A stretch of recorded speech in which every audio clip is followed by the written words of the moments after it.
there's got to be a marriage between it, right? Like we got to figure out exactly what you want and what we want to focus on.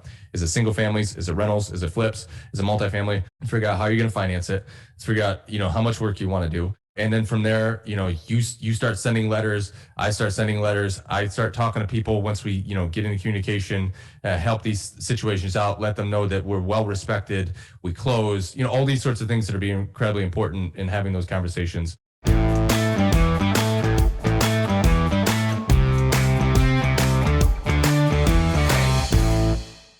Welcome to the Real Estate and Financial Independence Podcast. I'm your host, Chad Carson. You can also call me Coach, and this is a show all about helping you get out of the financial grind so you can do more of what matters.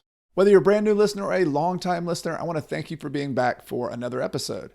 The title of today's episode is How to Buy Better Real Estate Deals by Using an Investor-Friendly Agent. This is an interview with my friend Bradley LaBrie. Bradley has a variety of real estate experience. He is an agent, which we're going to talk a lot about today, being an investor-friendly agent, finding an investor-friendly agent. But he's also, first and foremost, an investor who has been in the trenches since he was 20 years old. And he's in his late 20s now. Maybe he's in his early 30s. I got to keep up with where he is at this point, but has a wealth of knowledge investing in the greater Flint, Detroit, Michigan area. And he's flipping houses, he's renting houses, he's wholesaling properties, he's representing people who are buying properties. And a lot of the conversation today is about deal making. How do you find deals? How do you negotiate those deals? What are the characteristics that make these deals better? And a lot of it, as you'll see with Bradley, is about people. It's about solving problems. And so today is about kind of going outside the box of just finding a property on the MLS and thinking that's the only way you can do it, or just having an agent just send you MLS listings. How can you go beyond that to find the best deals or to find better deals? And so that's what it's all about today. I think you'll really enjoy this conversation if you're anyone wanting to find better real estate investments. Now, before we get to today's interview, it's time for my weekly behind the scenes segment where I share a short snippet of what's going on with me and my real estate and my finances and my business behind the scenes. In this week's segment, I want to go with a theme that is in this conversation that you're about to hear, which is negotiation and the skills of communication are one of the most valuable skills you can have as an entrepreneur, as a real estate investor. And I want to tell you a couple stories from my own life that really were impactful for me. When I first started investing, I didn't have a lot of knowledge about finance. I didn't have a lot of knowledge about houses in general, actually, and remodeling, that sort of thing. What I did have was a lot of time. I was, brand new out of college and had a lot of flexibility of time, had a lot of energy and willingness to learn. But I also had worked on my communication skills. During college, when I played football, I did a lot of media interviews and took some classes on public speaking and communication. But just to my surprise, learned that it was a skill that was very helpful and that I could actually have some strengths in. Because growing up, I was very shy. I didn't, was kind of the person in the corner, didn't want to talk, and but sort of came out of my shell. And I just want to point this out to those of you who are a little awkward or feeling like you're someone who doesn't have the confidence of communication, even if you know what's going on with a deal and you know how to do the numbers and the spreadsheets. This other skill of communication is so critical in whatever you do, really, any profession, any business. But if you want to improve your skills as an entrepreneur, as a real estate investor, my point here is to actually proactively work on this skill, almost like you would working out a muscle or training for a race or something. You want to work on your communication skills. So I'm going to give you a couple of recommendations that have been really helpful for me. One, probably the one book I would say or two books for negotiation. One is called Never Split the Difference. I'll put links to this and the other book I'm going to recommend in the show notes and the video description if you're watching on YouTube. Never Split the Difference is a great book by an FBI negotiator, but it's very applicable to all sorts of business and personal situations. So some strategy, some very tactical type stuff. So really enjoy that book. Check that one out if you want to just improve your specifically negotiation skills. But even beyond just negotiation, I really love the book called The 7 Habits of Highly Effective People. It's one of the first books I read out of college by Stephen Covey. It's a classic, sold millions and millions of copies, but just some good principles about listening to people. Like one of the 7 habits is seek first to understand before being understood. So there's just this idea of, you have 2 ears, you have 1 mouth, so keep that in proportion, right? Listen much more than you speak. And it's just a good principle in life, whether it's personal relationships, business, but you can call that negotiation if you want, but it's just being a good communicator, being an empathetic listener, seeking first to understand. People appreciate that. There's not many people who listen to others these days. Most people are just talking. So read that book. There's lots of other good examples in both of those books. The other recommendation I would have, something I did in my life, if you really feel like you want to take it to another level, actually take some classes or join groups that focus on communication. I was in Toastmasters for years, and that's a club, a group that has local chapters all over the world. And you get up sometimes early in the morning, sometimes they have lunch groups, but you actually go and practice speaking. So some of it's public speaking. You have to prepare a speech on different topics, but they have books and they teach you kind of how to do things and how to use your vocal variety more and how to introduce things. They also have just impromptu speaking where they give you a topic and you just have to randomly talk about it. And so in general, though, this just builds your confidence and your skill sets around communication. So whether you want to be like me and start a podcast or something is irrelevant. It's going to help you in whatever situation you're in, particularly real estate investing, talking to your real estate agents, talking to sellers, talking to private lenders when you're presenting your case on why they should loan money to you, talking to bankers, whatever the situation might be. Communication is a common theme. So I think I've beat that dead horse enough, but I hope you find those resources helpful. It's been just a critical, probably one of the most critical pieces of the puzzle for me as a real estate investor was working on this skill.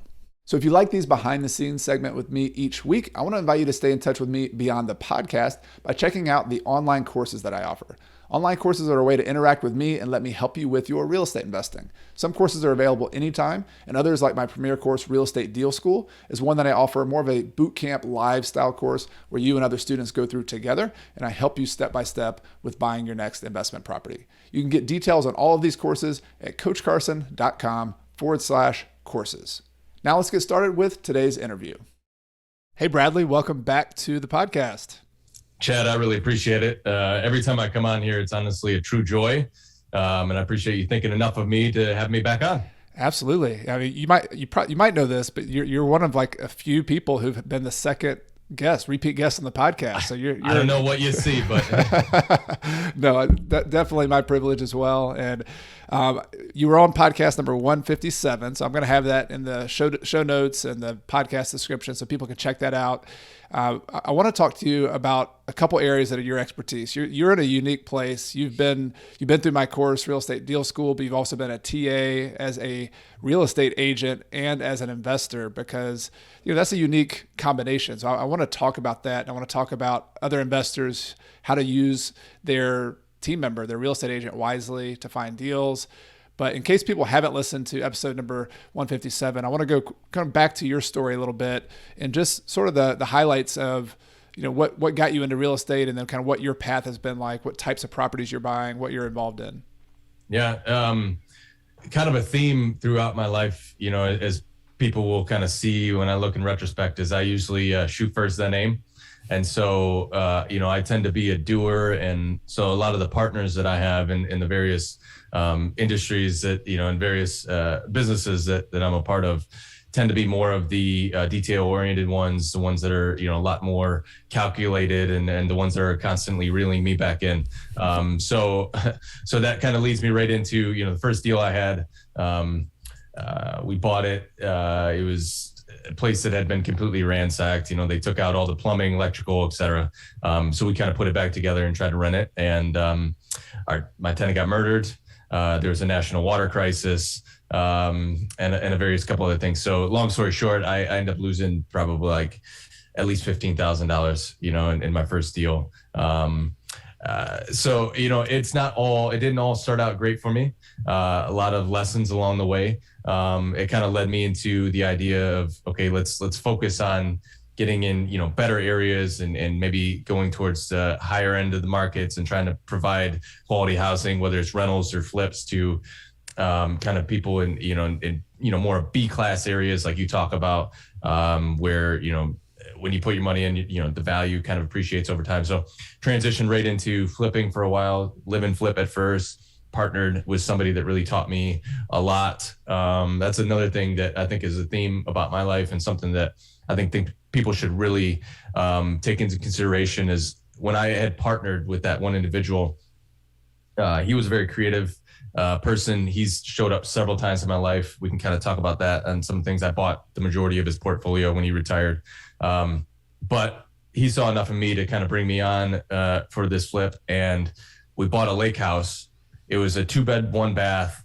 And we took it all the way down to the studs, right? Did everything on this house. But we redid the entire layout of this whole place, turned it into a 3-2. And for me, like in that part of my career, like it literally just, my mind exploded, like, holy crap. Like you can literally go into a place and change things. And like, I don't know, I had never even thought about that. If somebody had told me, it wouldn't have actually really registered, but just being a part of that and watching someone do that, there was no lesson along my way that probably meant more to me than that, because now every deal preceding that, I focus 100% on value add, and it was directly because I partnered with somebody that showed me that was possible. So it's like a light bulb moment, right? Where you see that what's possible, and real estate really is so much about vision. And I know that's a big part of your strategy, is seeing what's possible with a property and remodeling it or changing something. And I think that's really cool to hear how that started for you, that you had a partner who helped you think outside the box. But after that, you're like, okay, anything's possible. This is just sticks and bricks. I can change this whole thing. For sure. It was incredibly crucial. So, did that, like I said, flip for a little bit. I was reading a lot and kind of the conventional wisdom of the time. This was like, 2015, 2016 was that, the market was going to crash and, it was going to be worse than 2008, or at least that's what a lot of people were talking about. So I was freaking out. So I transitioned from that to, house hacking and buying rentals and such for a while. And in retrospect, that was pretty silly, because in my market, values have doubled or tripled since, that time, depending on, where we're talking. But anyway, I did that for a while, and then kind of now it's a hybrid, buy and hold, BRRRR, flips. We own some commercial stuff, outdoor storage, office space, manufacturing, and then own a construction company with my brother, who's my partner in it. So he runs all the day-to-day on that. We own the brokerage now, real estate brokerage, title company. So we do a lot, but I partner with a lot of good people that help me bring it all together. Love it. You're a busy guy. You're an entrepreneur. I love it. One thing I want to mention about a couple of things about your story before we dig into the real estate agent side of things is, one, how old were you when you started, and what were you were doing a full-time job at that point too? I want to emphasize that. Yeah. So when I first started, I wasn't making, I was just in construction as basically a laborer. So wasn't making a whole lot of money, but I was just plowing everything I had into savings. So I was 20 years old when I bought that house that I, ended up losing, maybe 15 grand, which at that point was literally every dime I had, so it was tough, but then I got a job for, one of the big 3 car companies. And, I was working night shift for 5-6 years, working night shift and then working real estate all during the day. So whether that was on my own projects or, trying to wholesale or eventually gotten in, as an agent, I would just work all day and then work all night, to try to plow money back into the business. So yeah, it definitely, I enjoy it. I do it because I love it. Yeah. And tell one last thing. So tell people, you've mentioned the water crisis and some other working for one of the big 3 car automakers, but tell us about where you are, the state, the market you're in, just so people get a context on that. Michigan. So kind of like greater Detroit, Flint area. If people are familiar with those areas. So yeah, I work for General Motors. I did work for them, and I love the market. I know the market really well. I know like trends and stuff aren't in our favor. People have been moving out of Flint for 30 years now. But I really love the market. I think there's a lot of value in the market. I love the people here. I love the community. My wife and I are involved, in a lot of different just things similar to you and your wife, trying to just help the community. It's been, in the 70s, Flint was one of the primary areas in the entire country. And it's had a really rough 50-year stretch since then. But we love it here. We live in kind of the suburbs of Flint and, heavily vested in the community. And so it's a market that I love. Let's talk about that a little bit. I think the picking a target market, you live there and you can also invest there. There's people listening to this from all over the country, also other countries too. You know, talk to me about the dynamics of a market, because, you know, there'll be some people who live in Bay Area of California. There's some people who live in, you know, Metro New York, and there's just different dynamics to the market. So talk to me a little bit about what it means to invest in an area like Flint. You mentioned there's been some population outflow. There's been some issues with, you know, just some of the infrastructure. But how do you evaluate the big picture of your market to know that this is a place where I want to put my money? Yeah. So where we're at, you know, it's a really growing, thriving community. We have the best sports programs in the county. Our high school does. You know, I played in high school for the coach. You know, he means the world to me. He moved from a different, you know, where I grew up over to here. So they went to back-to-back state titles in football. You know, I'm involved a little bit with that, and just my background. We didn't touch much on it, but one of the reasons why I related to you so much with Retire Early with Real Estate, that whole book was just a lot of things. You and I think a little bit similarly, but you played in college football. I played in college football. You and I have talked about it in previous shows about the correlations that we take from playing the game of football into playing the game of business, and the idea that, you know, in football, you and I would practice year round, maybe 9 months. We'd maybe practice 9 months for, you know, maybe 2 or 3 months of football, right? And really only played 1 day a week. You know, if it was in college, it was Saturday. If it was in high school, it was Friday night. But you'd practice all week long to play, you know, in one game. And I think that means something to me in business now. You know, like, I understand now that, you know, it's the same concept, right? Like, I'm putting in a ton of hours to do, you know, if I'm trying to wholesale, right? Like, I'm working on like 6 of them right now, and all of them make me want to, you know, run my head through a wall, you know, but they take a really long time because it's human emotions. It's, you know, sometimes it's states, or, you know, just all sorts of scenarios. And the tough part for people that are trying to get into any kind of business in real estate is it's a long game, you know, and long story short, I mean, football just taught me that, you know, it is a really long game. You have to set your sights on the horizon, be willing to grind it out, even when, you know, productivity isn't maybe coming yet. And so anyway, you know, that's kind of the correlation with football. But I love it. Yeah. I'm glad you went there, because I think that's a big part of your story, but it's also part of there's an underpinning of success. You know, we'll go back to the market too, but I love this topic, because there's the tactics, and there's like, okay, what marketing strategy should you use? What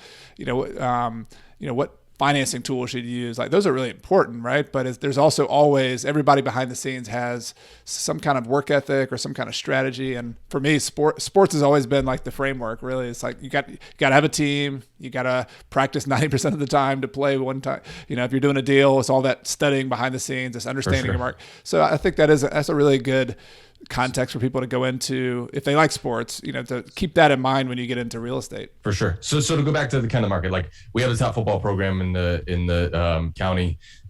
We just hired away the best basketball coach in the county to our school. We've had the top wrestling, you know, program for a really long time.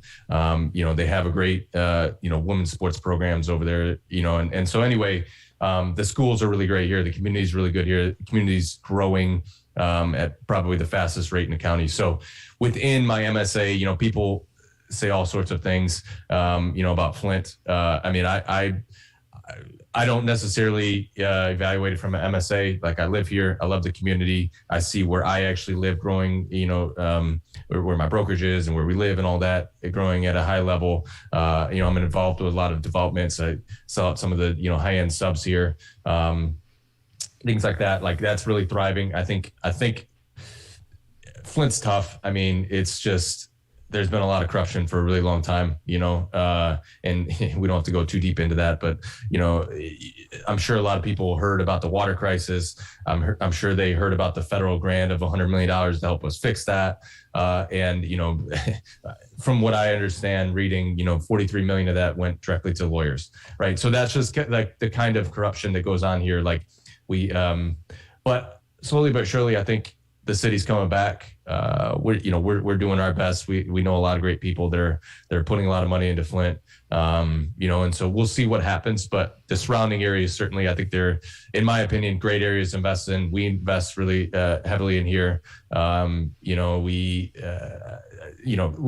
work with the top lawyer here in the county. So when it comes to if you have a bad tenant situation, we don't have any problems with that. I know that's kind of a hiccup a lot of people have with investing in Michigan. But anyway, we love it here. It doesn't have the big glamorous growth that people look for if they're, investing out of state, but I love it. And, I'll be investing here probably till the day I die.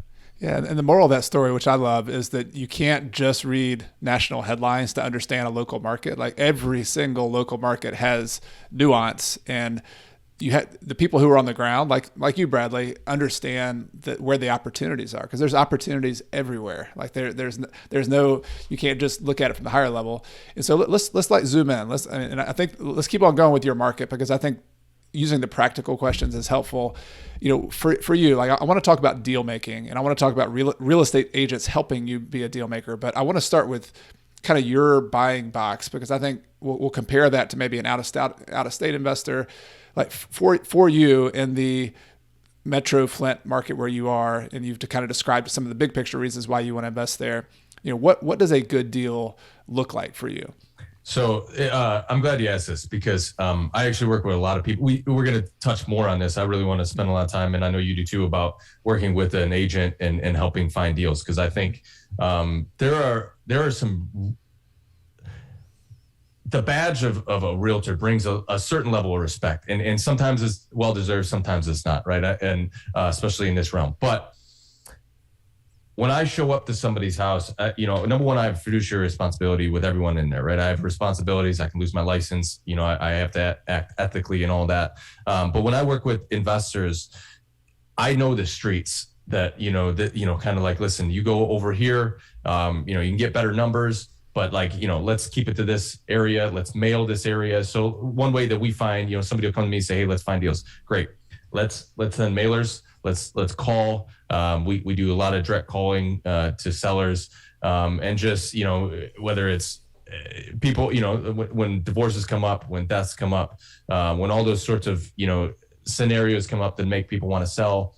We're just trying to reach out and say, hey, listen, we have solutions. We can close quickly if you want to. We can, kind of evaluate situation if we need to. We can get lawyers involved when situations arise. I do a lot of that. Like a lot of the wholesales that I do are kind of just complicated messes, that people don't want to put the time into.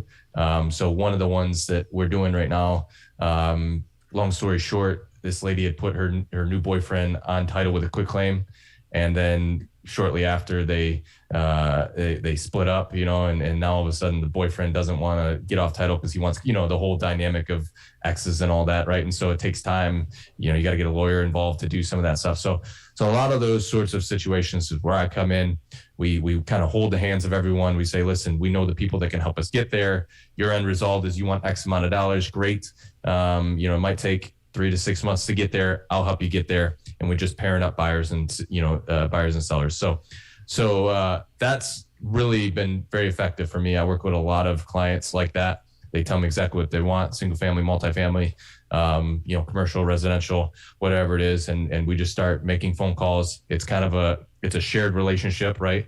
They'll be doing some mailers, they'll be doing some stuff, and then they kind of pass it off to me to be able to go talk to them and say, hey, listen, I'm in this area. I've been doing this a long time. We know the right people. Here's the steps. Here are the people that are going to also have fiduciary responsibilities to you, top of the line lawyers, top of the line title companies, whatever pieces we need to put in place to get it done. Maybe there are repairs that need to be done. Obviously that's not always the case when we're dealing with cash investors, but whatever it is, the scenario that we got to do to get it taken care of, we really focus on solutions.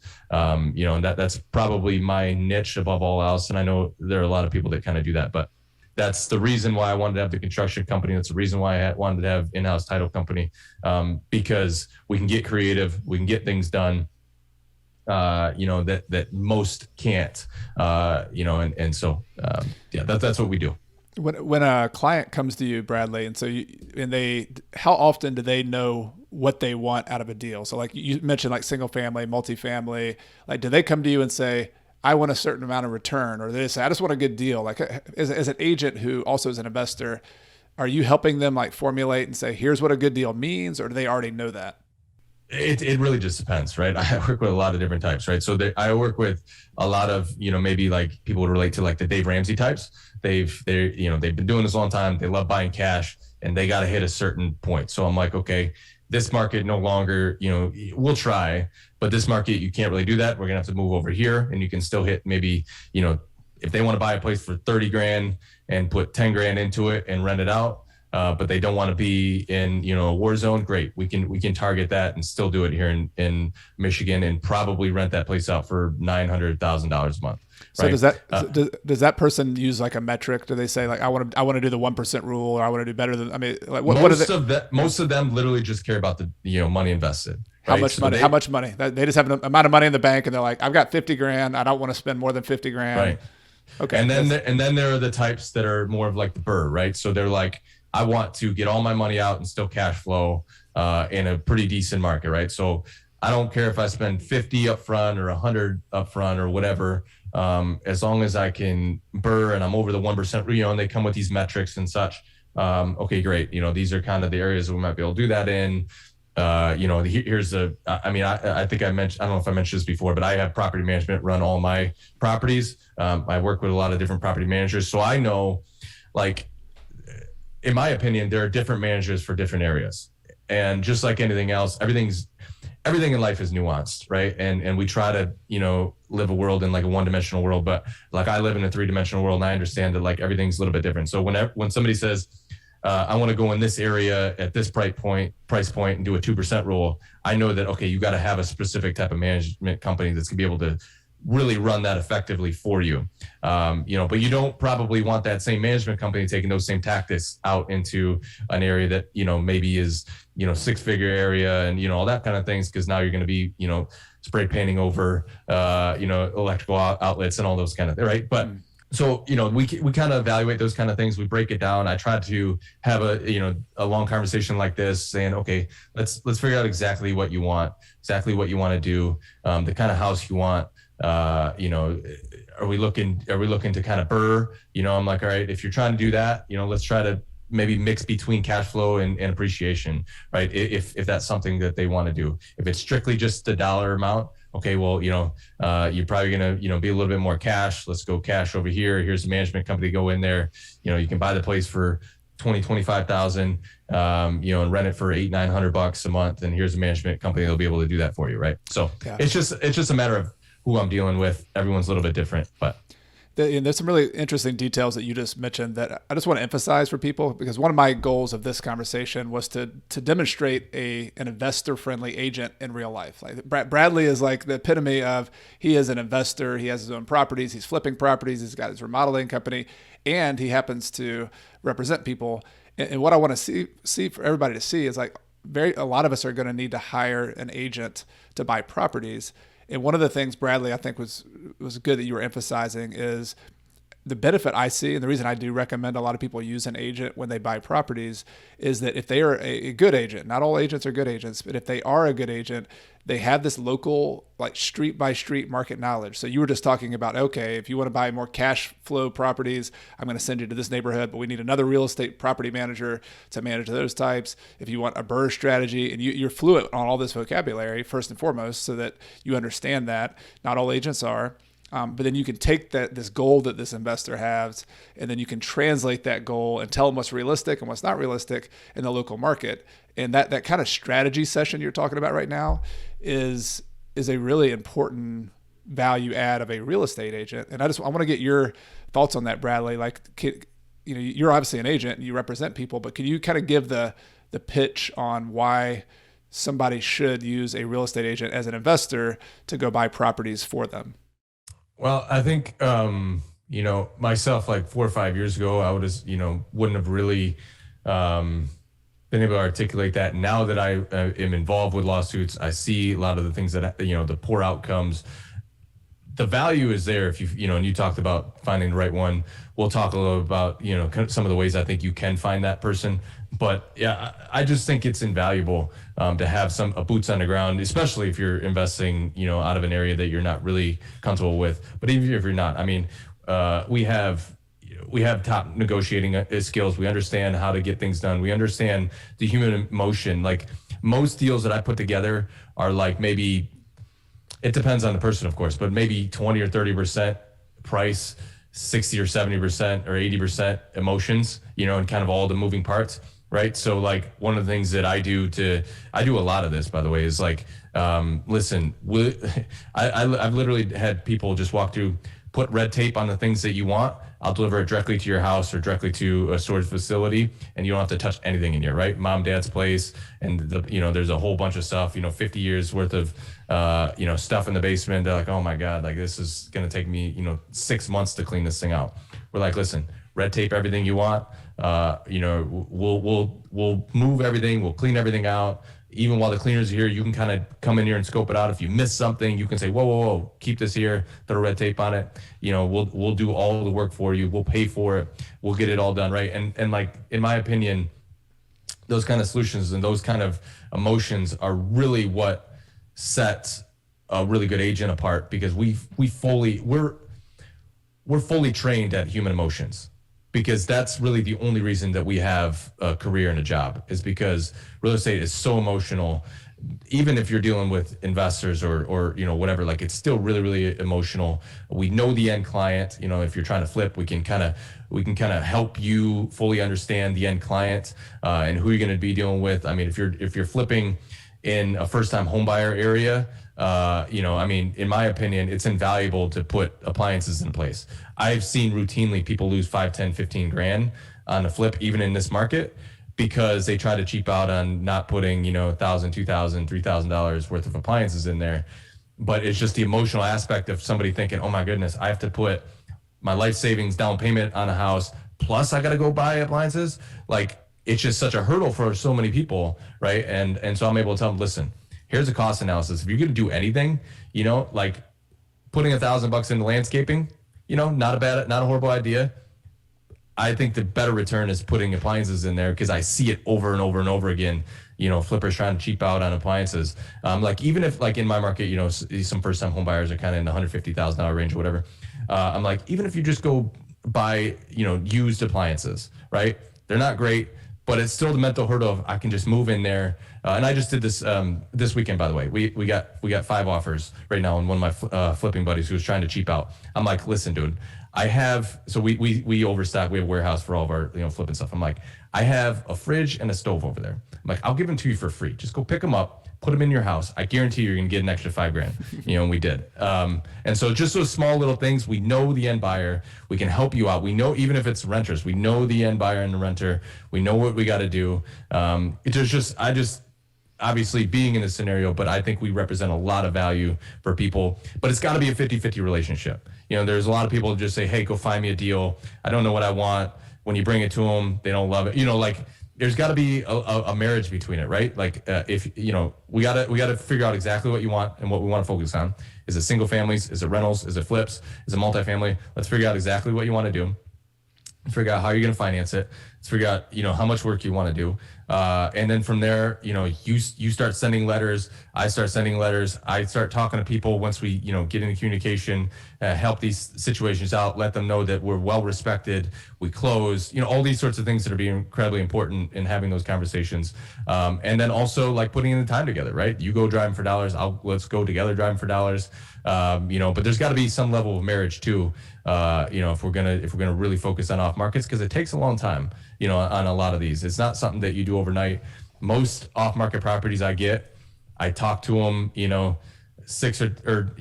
talked to them many months ago, right? And they finally come back around now. You try to push them as hard as possible, but it's not something that just snap your finger, you're going to find an off market deal. It takes a lot of time, in my experience, to kind of, sometimes you do get somebody that just, hey, let's sell it tomorrow. Great. But more times than not, it's something that takes a lot of follow-up, a lot of work. So it's got to be a little bit of a marriage. And what I'm hearing you say, Bradley, you're explaining a scenario that's a little different maybe than what some people are used to. Most people are used to, I have an agent who brings me a property on the MLS, which I know you do as well. And then they make an offer on it, and there's 5 other people making an offer on it, and they try to buy the property. Like that's your more traditional route, which it's harder, but there's still deals in 2022 out there. But you're also talking about having an agent represent you who is also an investor who can go find off-market deals with you, whether that's a multifamily property or a fixer-upper or whatever. Sure. And so one of my questions that I get a lot from people who are new investors trying to find agents is, what should that relationship be like from a formality standpoint? Because there's some agents I've talked to who said, I don't do exclusive agreements with investors. I just have a pool of investors I send deals to. That's it. There's other agents who say, hey, I'm going to spend a bunch of time on this. Like, we need to have some kind of exclusive agency. What's your approach? So I'll say this. Number one, first and foremost, I mean, I'm about 50-50 on what I buy, MLS versus off market. So I buy a lot of deals on the MLS. Even when everyone tells me there aren't any deals, like I see deals every day. My lawyer, he's 73 years old, I love him to death. He doesn't do sit downs, like lunches. He makes you walk. It's 2 miles. It doesn't matter if it's snow, sunshine, rain. Like, he's walking. That's my kind of guy. I like that. But every time he sits down with somebody, and the first time he met me, he's like, how often are there deals in this market?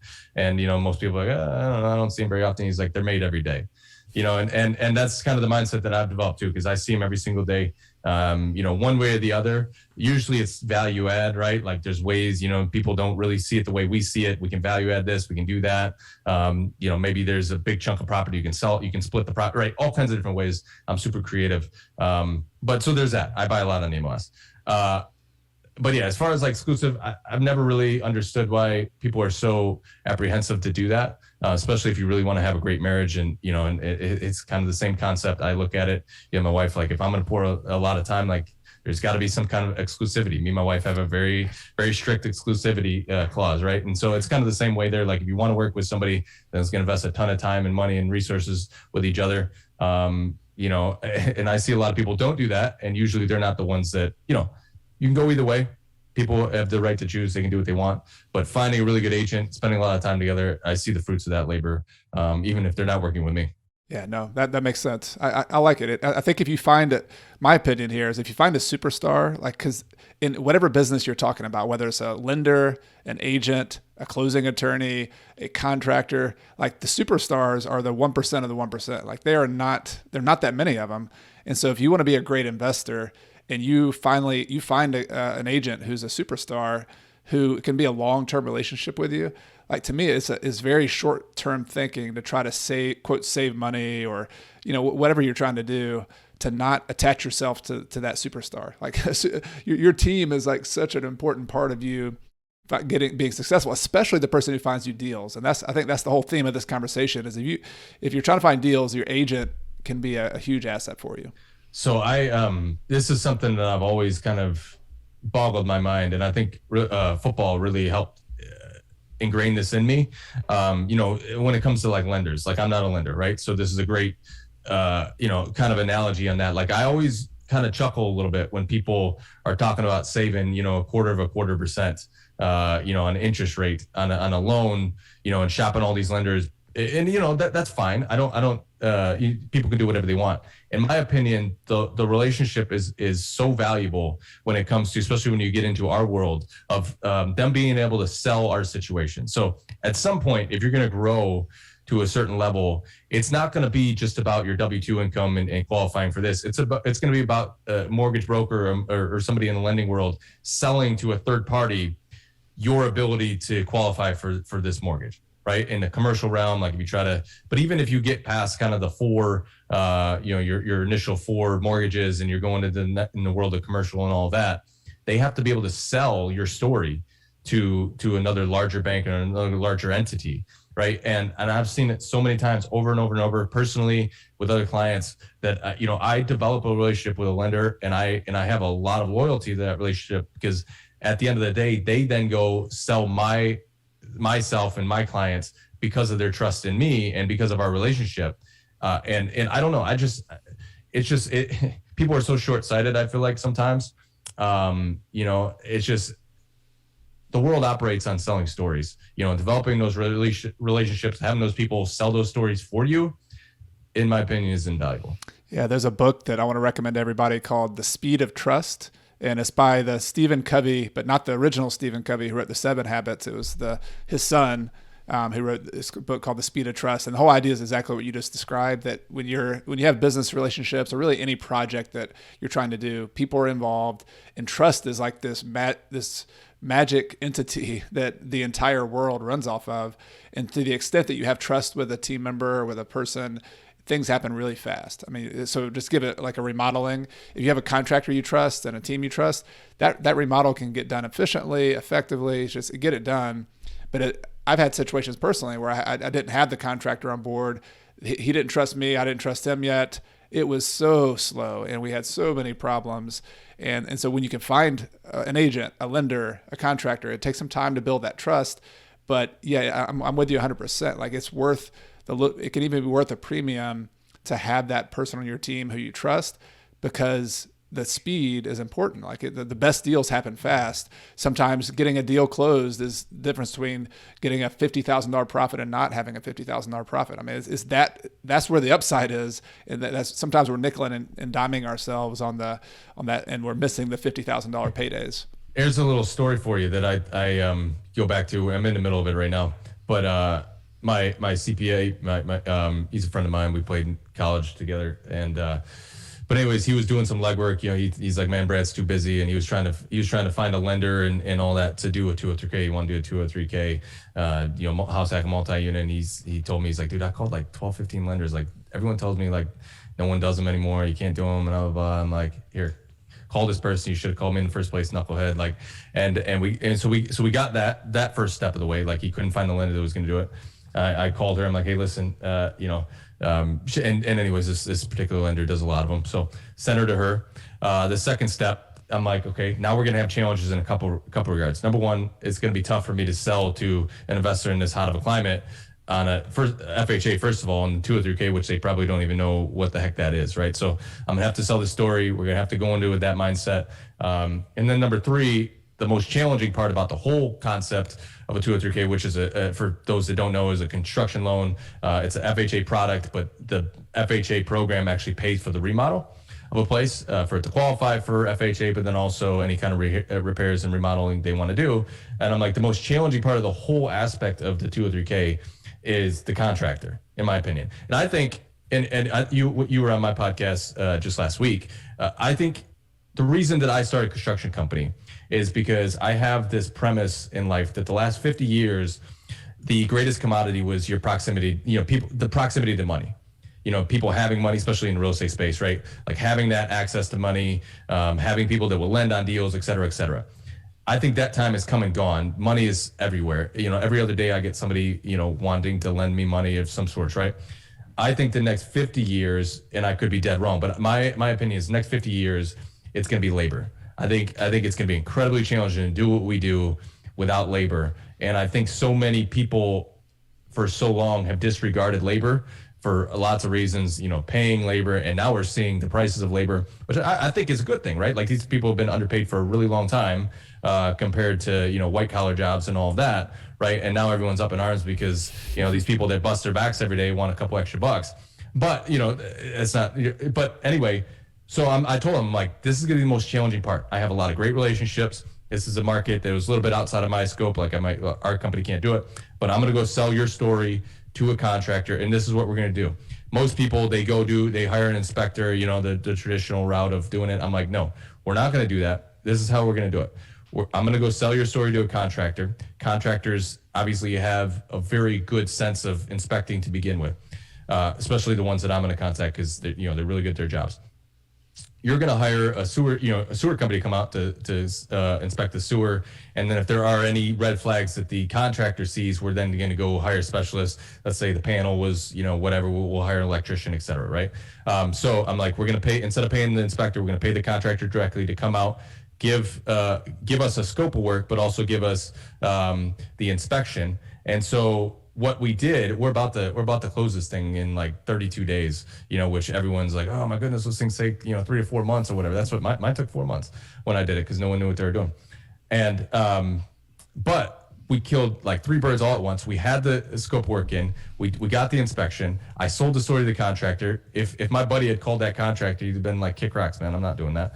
I called him like, listen, I do all the legwork. I got all this. I got the best lender in the state that does this behind us. They have a whole, that's a whole nother thing, but they have a whole contracting department within the bank that makes everything expedited and fast and easy. So long story short, it's all about selling stories, right? And that's probably the most critical part of what we do as agents. It's not that it's overly complicated to do real estate, transact real estate, and all that sort of things. There are, definitely some legal repercussions, all like that. But it's our ability to sell stories to the various vendors and lenders and all of that we need in our corner, that I think a really good agent is going to, help anyone do whatever it is they want to do. In the same way that, routinely I get contractors to escrow money for us, right? Like there's mold in the attic. I just had a couple situations of that. It's pretty common here in Michigan. I'm not sure about with you, but surface mold and all that. And so most times, and I see it all the time, like it's deal killers. And I just hate deal killers. Like people, whenever a problem comes up, they're like, oh, all right, here we go. We'll go on the next one. It's deal over. And I'm the exact opposite. I'm like, if there's a will, there's a way, and I have the will, and we're going to find the way. And so I have a great relationship with a great mold remediation company. They'll come in, they'll escrow the money, and everything will get paid out of proceeds, right? And so anyway, having those kind of relationships, being able to sell those stories, having the people trust in great people like us, it's invaluable in my opinion. No, I love that specific example. And there's so many details that you just described there about problems that happen in real estate transactions. And not all agents are willing to do that first and foremost. Not all agents have the ability and the skill to do those, to sell the story. Like I'm with you 100%, because I wasn't an agent when I was doing this, but when I was first an investor and I was out negotiating all the time, the ultimate skill, the most valuable skill, was this ability to communicate with people on not a kind of robotic numbers level, but just a understanding of people level, listening to people. Like that example you gave earlier, what's your biggest hang up on this house? If we could wave, I use this a lot. If we could wave your magic wand and solve this property right here in front of you, like what are some of the biggest obstacles that we'd have to solve to do that? And for you, like that example of, I can't move all this stuff. Like, look at all this stuff here. There's a solution for that. Or, hey, there's mold in the attic. Well, there's a solution for that. But it takes, just like a expert doctor who can solve like the human body problems would be able to identify and how to solve that. That's pretty much what a real estate transaction expert can do. Whether you're a real estate investor or, in your case, an agent who represents investors, that's a unique skill set. And my question to you, Bradley, would be, and this is again for the listeners who recognize that they should get an agent, how can people as an investor make themselves valuable and a good client for an all-star agent? So, because that all-star agent is not going to take everybody if they're that good. How can I present myself as an investor to you in a new relationship such that you're like, okay, this is a person I want to work with? So let's take a step back from that real quick and find out how do we identify somebody like that, right? Because this is the problem with the world in general, right? Like, and now that I look over stats, I basically know every agent in my area. And just in general, like the whole Instagram mentality, like what I've found, and it's not always the case, but the majority of the times, the people that are shouting the loudest from the rooftops are the people that aren't necessarily the ones doing the most high quality, like not high quality. What I like to do is I like to have a third party verify whatever I'm doing, right? So I'm not going to go. So the reason I say that is I think the most effective way to find a great agent like this is to call maybe 3 to 5 brokerages in the town, talk to the lady, the person at the front desk, and say, hey, who in the office is the one that is the biggest investor? Which agent in the office is the biggest investor in the office, right? As far as flips or rentals or whatever. Who owns, if you're looking for rentals, who owns the most rentals in the office? Can I speak to him? Speak to them. That person is going to know the office better than anyone in the office. And that's a third party that verifies, all right, this is the person I know that owns rentals in the office, right? And so you talk to 3 to 5 brokerages in town, you get 3 or 5 agents, then you go, kind of vet them from there, figure out the one that's going to be the best fit for you, somebody that, understands you, understands that, it's going to take some work and legwork and all that kind of stuff. But at the same time, you're going to also, kind of to your point, how do you approach them as well as, listen, like, I understand this is a marriage, right? Like, I'm not just expecting you to do all this work without any kind of return, right? I'm going to send out mailers, or you just guide me in the direction of driving for dollars. I'll start sending you addresses. We see what we can do. We can call them, right? I have quite a few people that do that. They're like, hey, you got this house here. What do you know about it? And usually a lot of people in my market, younger, they're like, I'll either buy it or like wholesale. Will you help me? Like, yeah, man, I'll do whatever it is that we want to do. We'll do it together. I'll help you through the scenarios and all that. And, but it's like a 50-50 marriage, right? They're go driving for dollars. They're sending me stuff. I'm contacting them. It takes time. But just presenting it in a way that, hey, listen, you tell me what I should be doing. I'm gonna be spending some time. You be spending some time. Let's bring this together in marriage. And try to find some off market. And then when things are on the market, we're going to go obviously take care of that as well. So it's just kind of being willing to do some of the legwork too, and helping, like they're busy, you're busy, but let's do this together. It'll be a win-win for both of us. And correct me if I'm wrong, but it sounds like you're listening as the agent. You're listening for someone who is, number one, not trying to be cheap and cheap you out of a commission. That's number, because you're going to do a lot of work. And number two, you're looking for somebody who's willing to meet you halfway in terms of they have realistic expectations that, hey, we're going to have to look pretty hard. We're going to have to do some work here. And it's not going to be 100% me as the agent. You're going to have to be the investor who's going to dig a little bit and who's going to send me leads as well. And so you're looking for both the kind of financial awareness, but also just they understand the awareness of what this is going to take. They're not being unrealistic about the time that they're going to need to invest. Is that accurate? Yeah, for sure. And I understand people will call me and they'll say, hey, do this, and they go find the deal, and then they don't want anything to do with me, and that's fine. But the ones that I have the best relationships with, they're and I 5 or 6 come right to mind right off the top of my head is, we're constantly bouncing things off each other. Hey, what about this? Do you know what's happening with this house? Right. And they're the ones that know that, man, this takes time. They're the ones that, are doing a lot of work as well. Hey, listen, I just heard such and such over here, had a divorce or had this or had that, or, I saw this one went up for tax sale. Like, what's our best way to approach this? And how can we sort of get our foot in the door and talk to these people? And it's kind of a back and forth. And those are the ones that I'm when I do get the call that, hey, they do want to sell, I'm calling them to say, hey, listen, this place just came up. You said, you told me about it. You give first dibs. This is what they want. Does that make sense for you? Or whatever, right? And so it's just a marriage. We're both working, grinding. A lot of times, those are the people that we're both in the car together, driving for dollars, anyways, because I love doing it. And so yeah, it's just like anything. I mean, it's got to be a 50-50 effort. And sometimes a lot of agents aren't willing to put in 50% of the effort, right? And so it's just not a great marriage for the both of you. But an ideal situation is going to be where you both are combining those skill sets, your ability to kind of grind and hustle and all that, and their ability to negotiate and know the vendors and tell the story and sell the story and sell you and sell their ability that they are closers. And we're going to get this deal to the table on time. A lot of these off market deals, the reason they're selling is because they have timelines, right? And so that's another thing. Like, if you're looking more towards getting some sort of a mortgage, you're going to run into a lot of dead ends, right? You're going to have to either have cash or hard money or something lined up that route if you're really going to try to pursue that. And so that's something that you're going to have, you as the investor are going to have to spend some time making sure you qualify for and knowing what the costs are and all of that, so that you are a deal closer, right? Because nothing's more frustrating to everyone involved than kind of getting to the closing table and all of a sudden, maybe you didn't understand the costs of hard money or whatever.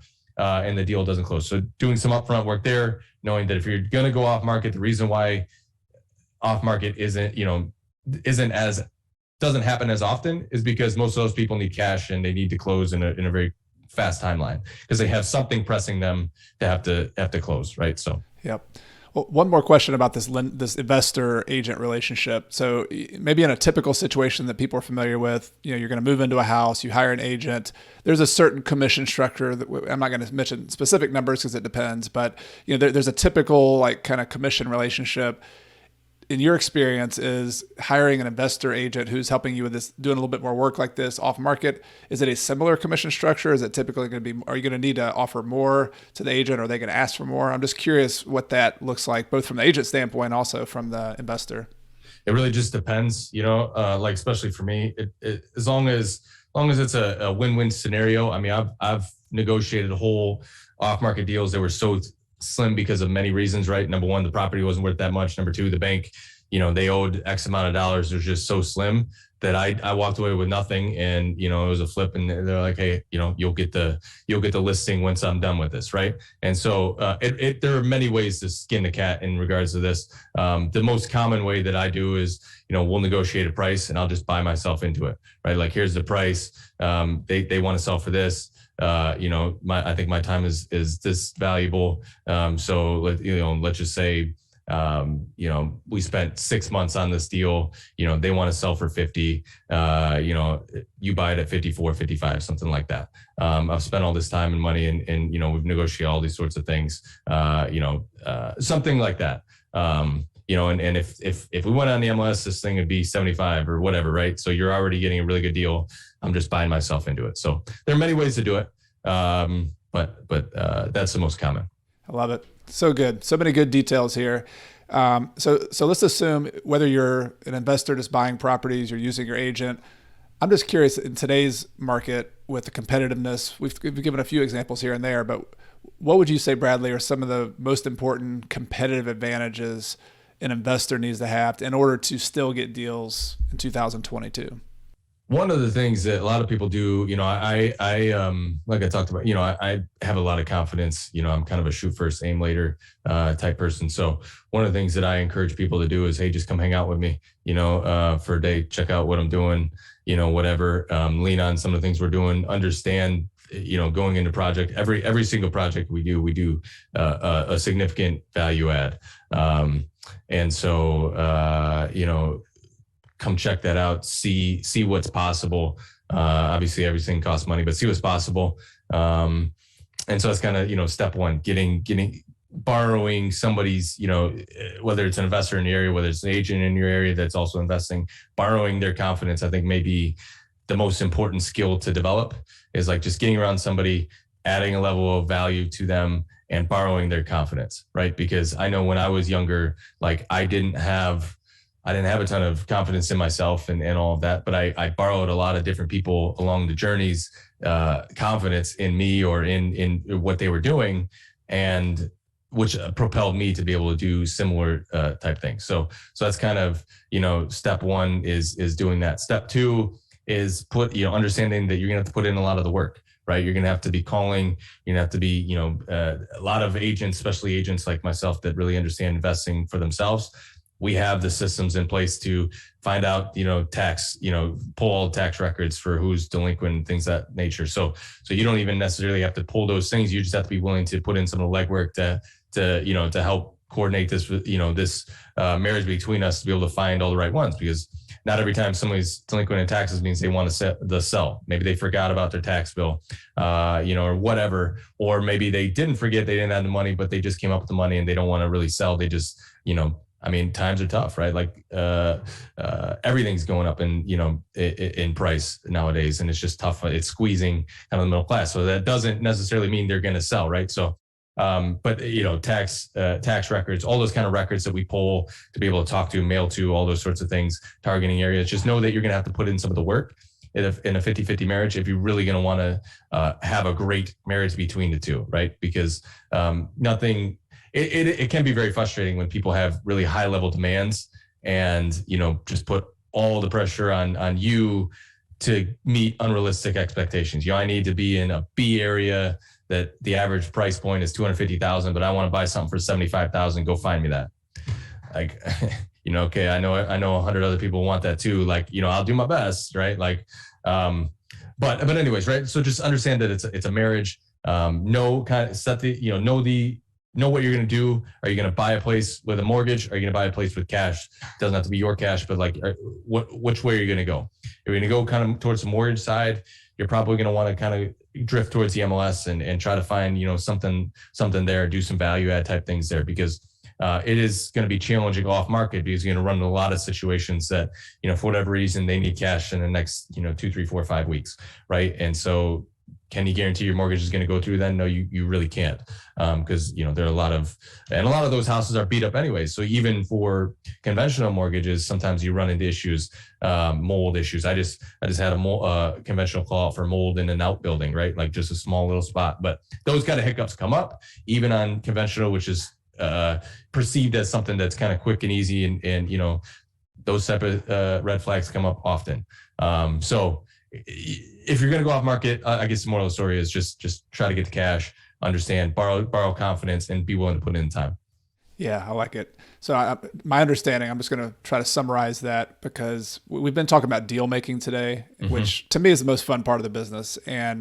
But what I'm getting, and I just want to reflect back to everybody, is that to be a good deal maker, whether it's you and or your agent, your team has to put in the work. This is not the reason people get into real estate is not to press a button on an index fund and buy a broad, diversified, piece of the market. This is a business of hunting for deals, turning a bunch of rocks over, looking under the rock to see if there's a diamond there. Like this is a hustle business. And so that I'm hearing that a competitive advantage in any market, but today as well, is that you got to be willing to hustle. And then when you see something, have the confidence to jump on it and just do and move quickly. Am I reflecting that back right?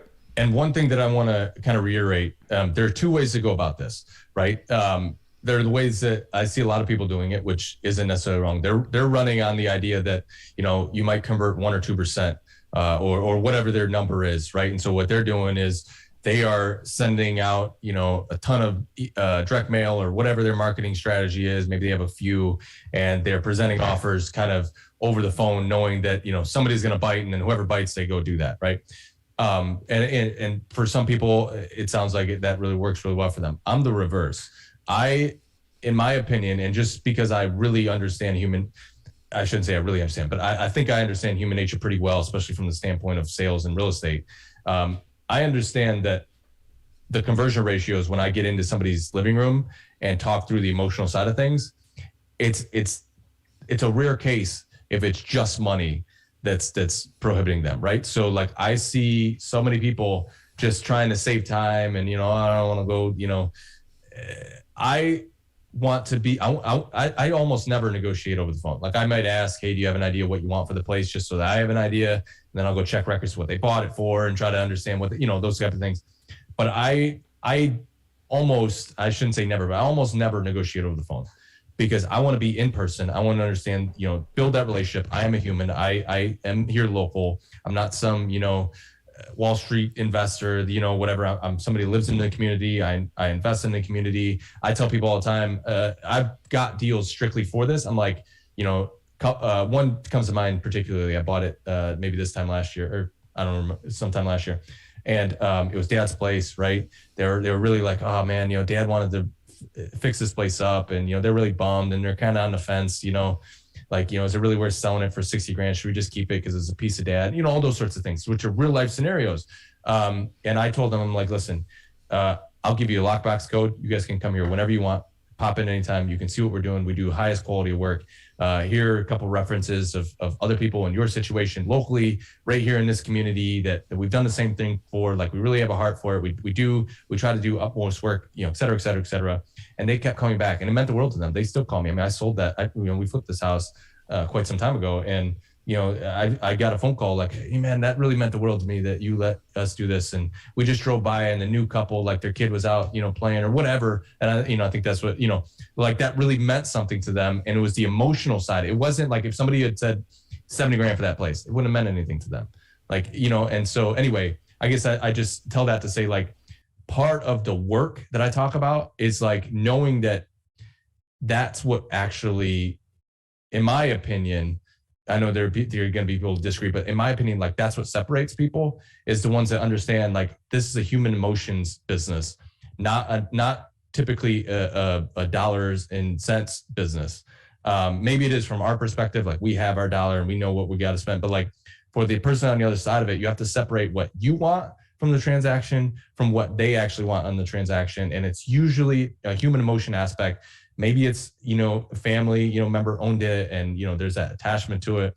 Maybe it's the idea like you and I talked about of, man, this place is going to take forever to move out of, or maybe it, they're all, I could go on and on about, emotion side, but I find it incredibly effective to sit down with somebody, have those conversations and say, listen, I live here. I'm not going anywhere. I'm going to work on your schedule, not my schedule, right?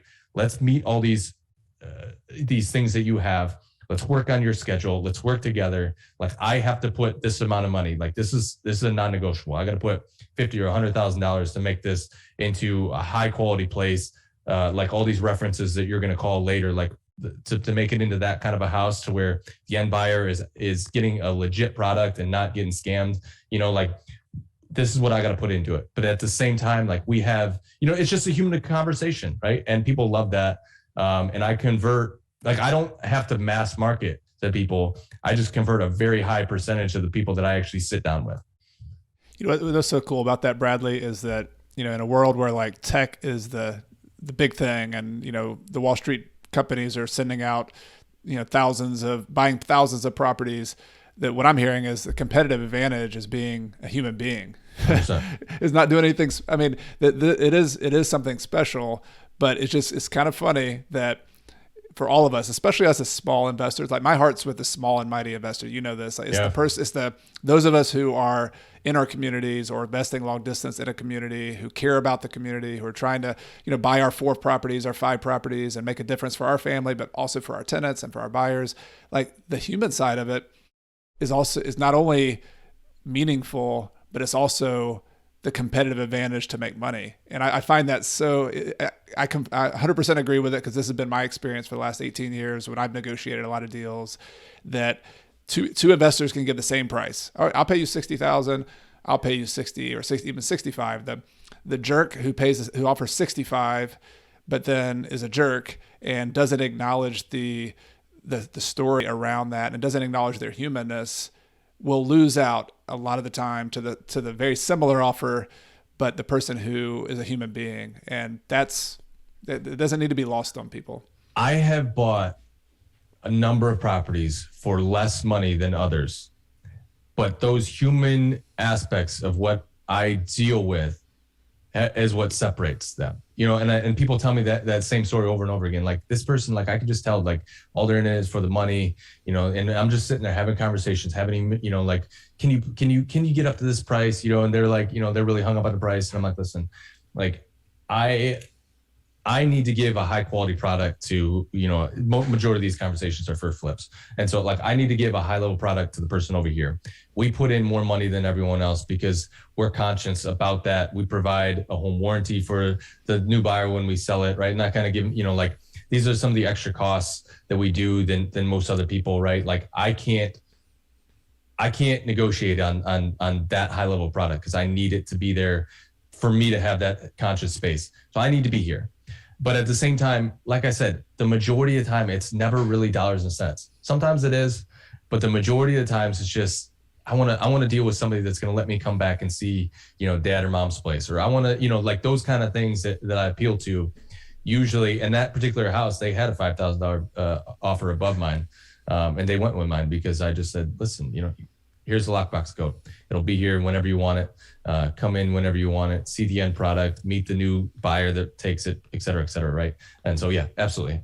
Very good, Bradley. This has been really awesome. I love this conversation about the agent-investor relationship. I love the conversation about negotiation, and the human side of it is really hopeful to me, confirming to me, and I hope it is hopeful to other people too listening to this. I want to give you a chance to hand off just for people to follow up with you. I know you got a lot going on. If they want to invest in Michigan, they have to get in line to become a client. But if they want to get in touch with you, if they want to listen to your podcast, the House Hacking Success podcast, which is amazing, I'm going to put links to all this in the show notes, but I want you to give you a chance to pass it off and let people know where they can hang out with you. Cool. Yeah. And just to hammer that home, I think we have such a competitive advantage because you nailed it on the head. Like the world has become so transactional. It kind of frustrates me in a lot of ways because, I don't know, everything's automated and everything in the kind of the community that we, listen to is, whatever, it's all about automation. And, there's some definitely some credence to that. And I'm not trying to take away, but being that I'm like a true thoroughbred, especially in like the real estate space, like it bothers me the amount of lengths people go to distance the human emotion away from like transactions in real estate. So I just want to hammer that home for everyone listening. Like, you have an advantage being a small investor.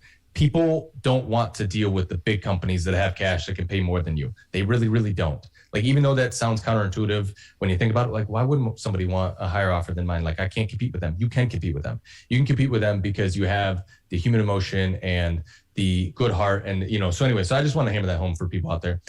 So yeah, I mean, I do my best to have conversations with anyone and everyone that wants to call me. Obviously I have limits as well, but like, I'm an open book. If anyone wants to, call, text, like I'm open to that. DM me. House Hacking Success is our page. We really just give away free content of kind of something that's meant a lot to me over the years. My wife and I, we still house hack. So we have a daughter now, and so we still do that. I think it's just a phenomenal way to go, especially if you want to be somebody like myself, not that, emulate my life, but just somebody that wants to grow in different aspects. Could we afford a nice, big house? Yes. Does my wife really want us to go do that? Yes. But we both like are on the same page that, listen, let's grow to a certain level and then go do the things that we really want to do. Right. Like we are definitely going to homestead and get a, 20, 30, 50 acre, place and build a new house and all those sorts of things that, a lot of people aspire to. That's absolutely something that we're going to do. But we also understand the stages of life. We're in a stage of growth. Right. And so I wanted to, start my own brokerage. I wanted to start, a legitimate flipping company that really serviced at a high level a need that I think that was really important. And not that, I mean, there are 100 other flippers in the area, but I just think so many people are so focused on dollars that there's, just a huge competitive advantage that we can have when the market inevitably starts to shift, and it is right now. And I see kind of going back to, I just tell people over and over, especially flippers, like I just see them, they got so greedy and they were cutting corners. They weren't buying appliances. They weren't doing these types of things. And now, I just sold a flip, one of our flips just is, we just got the appraisal back. So we're kind of in the middle of it, but there were 4 flips all in the same area. All 3 of them, they're all kind of similar. All three of them are still on the market except for mine. This isn't tuning my own horn, but it's just, we provided high-end stainless steel appliances. We provided a home warranty, right? We do all these kind of little things that now are going the next step because it's winter. Not as, the buyers are kind of whatever. I'm not saying that the market's crashing, but it's a different market. And so be competitive. So I'm not really answering your question. But no, that's great. That's all good. Important. House Hacking Success is, Bradley LaBrie, Instagram, Facebook, DM me whenever you want. I'll do my best. I answer pretty much every DM. Might not be same day, but any questions you have, feel free to reach out. I'm passionate about house hacking, passionate about real estate in general. We do quite a few different things. So whatever it is you have questions about, I'd love to help. And then of course, I'm hoping that Mr. Chad Carson invites me back to be a TA again. And maybe we can all catch up there too and really dive deep into real estate. And I know the spring course is coming up again. So excited about that. Well, thank you, Bradley. Yeah, I'm glad you mentioned that as well. These are the kinds of people I choose, and I'm privileged. I say choose, like they agree to spend their time helping me out as TAs in the real estate deal school course. And as you can see, Bradley is a super knowledgeable person and the kind of person I like to surround myself with. Like I feel like it ups my level as an investor, as a human being, to be surrounded by people. So definitely reach out to Bradley and connect with him. And Bradley, thank you so much. I want to follow back up with you again. And one more thing, and I don't say this for any really financial gain, but like if you're looking for a market in the Midwest to still get, solid returns, 2% and things like that, it's not really something that I can help you a little bit with, but I can put you in touch with the property managers that really understand those areas. So if there's somebody looking in the area, I mean, Detroit has kind of become an area everywhere across the country is really, really going hard, appreciating value. I think greater Flint area, maybe not, but like the greater Flint area, some of the areas surrounding Flint, there is some great, I just think is a pretty good market to get really good. And I know a lot of out-of-state investors doing it. I usually recommend them to one or two, property managers that really know those areas. So it's not even something that I make any money off of. If somebody wants to invest in those type of areas, I can be along for a ride. For the most part, I just send them off to the people that do. So I know we talked about that in the early stages, but if somebody's looking to invest in kind of this area, definitely hit me up.